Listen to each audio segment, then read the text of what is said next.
12 মাসি কাঁঠাল রোপণের পরে গাছটা যখন একটা মাস হয়ে যাচ্ছে এবং একটা মাস পরে আমরা এই গাছে কি কি পরিচর্যা করব, কি কি চাপান সার ব্যবস্থাপনা নেব, এই গাছের কি কি প্রয়োজন রয়েছে, তার নিউট্রিয়েন্টস যে রিকোয়ারমেন্টস কি কি রয়েছে সেগুলো আমরা দেব। এখানে এই গাছটাকে আমরা আজকে গোড়ায় গোড়ায় মাটি দেব এবং কিভাবে মাটি দেব, কিভাবে এতে চাপান সার প্রয়োগ করব, কি কি ওষুধ ব্যবহার করবে সময়, যাদের আমাদের 12 মাসি কাঁঠালের গাছ 1 মাস পেরিয়ে গেছে। ভিডিওটা সম্পূর্ণটা দেখবেন, সমস্ত বিষয় খুঁটিনাটি আপনাদের সামনে আজকে রাখছি। যারা 12 মাসি কাঁঠাল চাষ করেছেন আপনাদের বলেছিলাম প্রত্যেক পর্যায়ে আমি কিন্তু ভিডিও দেব যে কিভাবে এই গাছটাকে আপনারা বড় করবেন, কিভাবে ফল ধরাবেন, সেই অবধি আমি কিন্তু ভিডিও দিয়ে যাব। আর আজকে সেই ভিডিওর দ্বিতীয় পর্ব, যেখানে আপনাদেরকে আমি এই গাছটার 1 মাস পরের পরিচর্যাটা দিচ্ছি। যে লাগানো, এই গাছটা লাগানো মোটামুটি 1 মাসের অধিক হয়ে গেছে এবং এরপরে আমরা এটাকে খাবার এবং স্প্রে দিয়ে গাছটাকে আমরা বড় করব, গাছটাকে আমরা এক মানুষ তৈরি করব। আর সেই জন্য আমাদেরকে কি কি এখানে ব্যবহার করতে হবে আসুন ভিডিওয়ে আপনাদেরকে জানিয়ে দিই। এই যে গাছটা দেখছেন, গাছটা লাগানো হয়েছে ডিসেম্বর মাসের প্রথমে। তো ডিসেম্বর মাস থেকে শুরু করে আজকে এই গাছটার বয়স হচ্ছে আজ মার্চের 20 তারিখ। তো মার্চের 20 তারিখ আমি যেদিন ভিডিওটা আজকে রেকর্ড করছি, মোটামুটি আপনার দেখতে গেলে 3.5 মাস হয়ে গেছে। তো 3.5 মাসের এই গাছটা খুব একটা ভালো গ্রোথ কিন্তু এখনও অবধি হয়নি। তার কারণ কি জানেন? কারণ হচ্ছে এই জমিতে আপনারা লক্ষ্য করুন, পাশে এই জমিতে কিন্তু শশা লাগানো ছিল, শীতের শশা, কটকি শশা বা ক্ষীরা লাগানো ছিল পাশে পাশে। প্রত্যেকটা গাছ তো 12 ফুট বাই 12 ফুট লাগানো রয়েছে। তো 12 ফুটের মধ্যে যে জায়গাটা ছিল সেখানে আমি কিন্তু শশা লাগিয়েছিলাম। দেখতে পাচ্ছেন গাছ, সে গাছ কিন্তু মারা গেছে। এরপরে এই গাছ আমরা পরিষ্কার করে এই আমাদের যে কাঁঠাল গাছ, যেটা আমাদের মূল ফসল এই জমিতে লাগানোর উদ্দেশ্য যেটা, সেই কাঁঠাল গাছকে আমরা পরিচর্যা এবারে শুরু করব। তো শশা যখন পরিচর্যা করেছি সে সময় কিন্তু এই গাছে সামান্য করে এনপিকে 10-26-26 ব্যবহার করা হয়েছে। শশায় যখন চাপান দিয়েছি এতেও চাপান দিয়েছি। শশায় যখন আমরা পোকা বা ভিটামিন ইসাবিয়ন বা অ্যামিস্টার টপ স্প্রে করেছি, আমরা এই গাছেও কিন্তু অ্যামিস্টার টপ স্প্রে করেছি, যাতে শীতের সময় গাছটা শুকিয়ে না মারা যায়। নানা রকম পরিচর্যা আমরা কিন্তু করেছি। এরপরে হচ্ছে যাদের আমাদের এই সময় গাছটা দেখছি মোটামুটি 1 মাস পেরিয়ে গেছে, আমাদের কিন্তু 10-26-26 সার ব্যবহার করতে হবে। এখানে আমি আপনাদেরকে যদি গাছের গোড়াটা দেখাই ভালোভাবে, দেখাই, এখানে লক্ষ্য করলে দেখতে পাবেন যে গাছের গোড়ায় টাটকা কিন্তু মাটি দেওয়া রয়েছে। এই মাটিটা কেন দিয়েছে আপনাদেরকে একটু দেখাই। দেখুন, 1 বিদ্যা দূরত্বে বলতে পারেন, 1 বিদ্যা দূরত্বে আমি কিন্তু এখানে চাপান সার প্রয়োগ করেছি। একটু মাটিটা সরিয়ে আপনাদের দেখাই, মাটি ঢাকা পড়ে আছে যেহেতু দেখাতে পারছি না। তো এই যে দেখছেন, এখানে হচ্ছে এগুলো 10-26-এর দানা। এখানে আমার 70টা গাছ রয়েছে, 70টা গাছে আমি ব্যবহার করেছি 10 কেজি 10-26-26।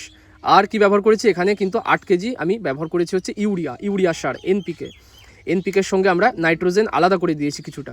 তার সঙ্গে আমি কি ব্যবহার করেছি, এখানে আমি কিন্তু জিনং এর একটা হিউমিক অ্যাসিড এবং অর্গানিক ম্যাটার মিশ্রিত একটা আমি অনুখাদ্য ব্যবহার করেছি। আপনারা পরিবর্তে টাটা র্যালি গোল্ড, যেটা মাইক্রোরাইজাল ফার্টিলাইজার রয়েছে, আপনার জমিতে পড়ে থাকা চাপানটা গাছকে নিতে সাহায্য করবে। এছাড়াও আপনারা তার পরিবর্তে হিউমিক অ্যাসিডের দানা ব্যবহার করতে পারেন, 98% যে দানাটা রয়েছে, অথবা তার পরিবর্তে আপনারা কিন্তু অর্গানিক ম্যাটার্স যেমন হচ্ছে আপনারা পেয়ে যাবেন নাসা গোল্ড, তো নাসা গোল্ডও ব্যবহার করতে পারেন। নানা রকম কিন্তু অনুখাদ্য রয়েছে, আপনারা ব্যবহার করতে পারেন। তো দিয়ে কি করবেন, দিয়ে আপনারা এখানে গোড়া থেকে 1 বিদ্যা দূরত্বে গোল করে চাপানটা দিয়ে গোড়াটাকে এইভাবে মাটি দিয়ে বেঁধে দেবেন। এতে করে কী হবে, গাছটা খুব দ্রুত কিন্তু এখান থেকে নিউট্রিয়েন্টস নেবে, নিউট্রিয়েন্টস নিয়ে কিন্তু বেড়ে উঠবে। আচ্ছা, এই গাছের আমাদের যে 12 মাসি থাই ভ্যারাইটির এটা দেখছেন, এই চারাটা, এর কি কি নিউট্রিয়েন্টসের প্রয়োজন রয়েছে। তো প্রথম হচ্ছে নাইট্রোজেন, ফসফরাস, পটাশিয়াম, এনপিকে আমরা দিয়েছি। দ্বিতীয় যে অনুখাদ্য যেগুলো প্রয়োজন সেগুলো হচ্ছে ম্যাগনেসিয়াম, জিঙ্ক, আয়রন এবং বোরন, যেটা আমরা কিন্তু অনুখাদ্যের মধ্যে আমরা পেয়ে গেছি। আমি অনুখাদ্য যেটা দিয়েছিলাম তার মধ্যে এগুলো ছিল। তা এই যে অনুখাদ্যটা আমরা কেন দিচ্ছি, অনুখাদ্যটা দিচ্ছি যাতে করে পাতাটা হলুদ হওয়াটা বন্ধ হয়, ফলটা যাতে পরবর্তীকালে না ঝরে যায়। যখন আমাদের ফল আসবে, গাছটা যেন সেই অনুখাদ্যের ঘাটতিতে যেন ফলটা না ঝরিয়ে দেয়। তৃতীয় হচ্ছে শ্বাসের যে রং সেটা যেন ভালো হয় আর তার গঠনটা যেন সুন্দর হয়। এই জন্য আমরা কিন্তু অনুখাদ্যটা ব্যবহার করেছি। আর আমরা কি করব, চারা গাছ যখন আমাদের গাছের বয়স হচ্ছে 1 বছরের কম, সেই গাছে আমরা প্রতি গাছ প্রতি কিন্তু 100 থেকে 150 গ্রাম করে এনপিকে ব্যবহার করব। আমি আপনাদেরকে টোটাল কতটা দিয়েছি বললাম, কিন্তু প্রতি গাছে কতটা আপনারা দেবেন সেটা হচ্ছে 100 থেকে 150 গ্রাম পরিমাণ আপনারা হচ্ছে গাছের প্রয়োজন বুঝে কিন্তু ব্যবহার করবেন। এই এনপিকে সারের সঙ্গে আপনারা কি ব্যবহার করবেন, আপনারা একটু দূরে দূরে, প্রায় 1 হাত দূরে দূরে আপনারা কিন্তু পচানো গোবর সার, কাঁচা গোবর ব্যবহার করবেন না, পচানো যে গোবর সার, একদম খাঁটি গোবরের পচানো গোবর সার, যেটা 2 থেকে 3 বছর ধরে পচেছে, কালো হয়ে গেছে যে সারটা, সেই পচানো গোবর সার ব্যবহার করবেন।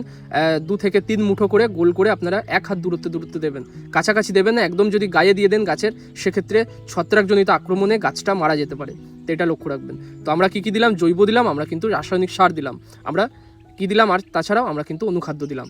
গাছের সারের যে সমস্যাটা সেটা দূর হলো। এরপর হচ্ছে এই গাছে আমাদের পিএইচ কিন্তু দেখতে হবে, গাছের পিএইচটা কেমন আছে। আমরা যে বারবার এনপিকে দিচ্ছি রাসায়নিক সার, এর জন্য এই মাটিটা কিন্তু আমলিক হয়ে গেছে। মাটির আমলিক থেকে আমাদের যাতে নিউট্রাল আসে, বা একটা কি বলবো আপনাকে, ন্যাচারাল যে মাটির পিএইচ সেটা যেন আসে, সেই কারণে আমরা এই জমিতে প্রতি কিন্তু 2 বছর অন্তর অন্তর এখানে ডলোমাইট বা চুন ব্যবহার করব। চুন আমরা গোড়ায় দেবো না মোটেই, আর চুনটাকে ভিজিয়ে সেই চুনের যে গরমটা, সেই গরমটা বের করবো, এবং সেই কলি চুন, যেটা আমরা ভেজানো চুন, সেই চুন আমরা কিন্তু একটুখানি তফাতে মাটির সঙ্গে মিশিয়ে দেবো। এরপরে হচ্ছে এখানে আমরা স্প্রে কী করবো। এ সময় দেখুন স্প্রের একটা ব্যাপার রয়েছে। স্প্রে আমরা এ সময় যাতে সামনে গরম পড়বে, অতিরিক্ত পোকার আক্রমণ ঘটবে, তাই গুঁড়ো পোকা বা আমাদের যেগুলো হচ্ছে লম্বা শুঁয়ো পোকা জাতীয়, যেগুলো পাতা খেয়ে নেয়, তো এই পোকার আক্রমণ যাতে না হয় বা পোকাটা যাতে না আসে, সে কারণে আমরা এখানে কিন্তু একটা ভালো মানের এখানে হচ্ছে কীটনাশক ব্যবহার করবো। আমরা চাইলে আমরা নিম তেল ব্যবহার করতে পারি, যারা আমরা জৈবভাবে দিচ্ছি, বা চাইলে আমরা কিন্তু রাসায়নিক যে কীটনাশকগুলো রয়েছে সেগুলো আমরা ব্যবহার করতে পারি, এবং আমরা ভালো মানের কীটনাশক ব্যবহার করব, কমা নয়, ভালো মানের। ঠিক আছে, কীটনাশকের নাম বলছি না, অ্যাভেলেবেল মার্কেটে গাদা রয়েছে, আপনারা নিশ্চয়ই জানেন, না জানলে আমাকে কমেন্ট করবেন। এরপরে হচ্ছে এর সঙ্গে আমরা কিন্তু ভিটামিনও ব্যবহার করব। কি দেবো, আমরা ইসাবিয়ন ব্যবহার করব প্রতি মাসে 1 বার করে, আর প্রতি মাসে তার মাঝে মানে একবার আমরা ইসাবিয়ন ব্যবহার করব, মাঝে আর 1 মাস আমরা কিন্তু অনুখাদ্যযুক্ত যে vitamin, Agromin gold, Agromin max, এই জাতীয়গুলো ব্যবহার করব, বা মোবোমিন ব্যবহার করব। তাতে করে গাছটা কিন্তু দারুণভাবে বেড়ে উঠবে, দেখবেন গাছে কোনো রোগ থাকবে না, গাছটা সুন্দরভাবে বাড়বে। আর প্রতি 30 দিন অন্তর অন্তর কমসে কম আমরা 1 বার করে যেন এখানে ছত্রাকনাশক স্প্রে করি, কারণ এ সময় কী হবে, অতিরিক্ত গরমের সময়ও কিন্তু ছত্রাকের আক্রমণ ঘটে, শীতেও আক্রমণ ঘটে, বর্ষাতেও আক্রমণ ঘটে, ছত্রাক সব সময় রয়েছে, তাই আক্রমণ যাতে না ঘটতে পারে আমরা ভালো মানের ছত্রাকনাশক প্রতি মাসে 1 বার করে ব্যবহার করব। আর একটা বিষয় সেটা হচ্ছে, তো এগুলো তো দেখুন এক ধরনের গ্রাফটিং প্লান্ট, তাই না, গ্রাফট করা হয়েছে 2টো গাছ বা 2টো জাতকে মিলিয়ে। তো এর কি করব, আমরা উপরের দিকের যে অংশটা রয়েছে, গাছের উপরের অংশটা, সেটাকে আমরা কিন্তু রাখবো, আর বাকি গাছের যে গোড়া থেকে যে অংশগুলো বের হচ্ছে, মানে গোড়াটা যেটা শিকড় রয়েছে, সেই যে টুকরোটা, সেই টুকরো থেকে দেখবেন আপনারা 2টা একটা করে ব্রাঞ্চিং বেরোবে, সেগুলোকে ছাঁটাই করে দিতে হবে। আমি আপনাদেরকে দেখিয়ে দিচ্ছি, এই যে ব্রাঞ্চিংটা আপনারা দেখলেন, এটা হচ্ছে গাছের যে নিচের অংশটা।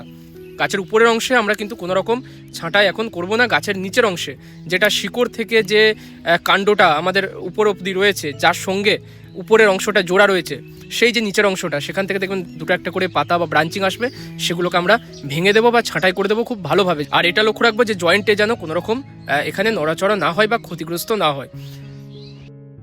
এভাবে আমরা পরিচর্যাটা করব। এরপরে যখন আমাদের গাছ 1 বছর পেরিয়ে যাবে, তারপরে কি করব সেগুলো আমি আবার পরবর্তীকালে ভিডিও নিয়ে এসে আপনাদের জানিয়ে দেবো। আর চাপান দেওয়ার পরে অবশ্যই গোড়াগুলো কিন্তু মাটি দিয়ে বেঁধে দেবেন, গোড়া গোল করে উঁচু করে, তাহলে কি হবে, এতে করে গাছটা শিকড়টা দারুণভাবে নেবে, গাছটা মাটি পাবে গোড়া, এবং মাটি পেলেই গাছ কিন্তু তরতর করে লাফিয়ে উঠবে উপরের দিকে। ভিডিও যদি ভালো লাগে, কিছু যদি শিখে থাকেন, জেনে থাকেন, 12 মাসি কাঁঠাল যদি চাষ করে থাকেন, আপনার এক্সপিরিয়েন্স জানাবেন। ভিডিও ভালো লাগলে লাইক করবেন, চাষি বন্ধুদের মধ্যেও শেয়ার করবেন।